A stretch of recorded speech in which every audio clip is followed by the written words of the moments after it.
जय जय रघुवीर समर्थ. अंधविश्वास हा किती हानिकारक असतो हे आपण आज एका कथेतून त्याचा सार घेण्याचा प्रयत्न करू. एक व्यापारी हा त्याच्या मार्गक्रमणासाठी त्याच्या घरून निघत राजाच्या दरबारापर्यंत जाण्यासाठी निघत होता. पण घरातून निघण्याच्या वेळेस ऐन मोक्याला त्याला शिंक आली. तो या अंधविश्वासात मानत नव्हता म्हणून तो जायला निघाला. पण त्याच्या बायकोने त्याला थांबवलं.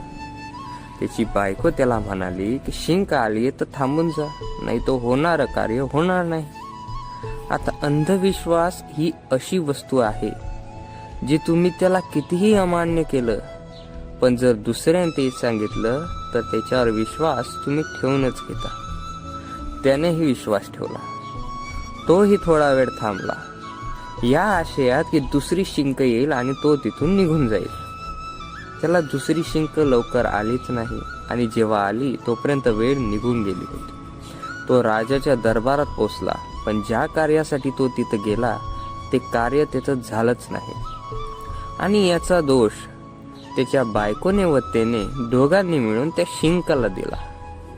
पण हिच्यात त्या शिंकची काही चूक होतीच नाही. जो माणूस त्याचे कर्म करण्यासाठी त्या क्षणी थांबून गेला तो तिथंच संपला. म्हणून जेव्हाही कर्म करावे तेव्हा कधी थांबू नये. आणि जर या अंधविश्वासापायी तुम्ही जर तुमचे कर्म करणं थांबवले तर होणारे चांगले कार्यही वाईटामध्ये परिवर्तित होऊन जाईल.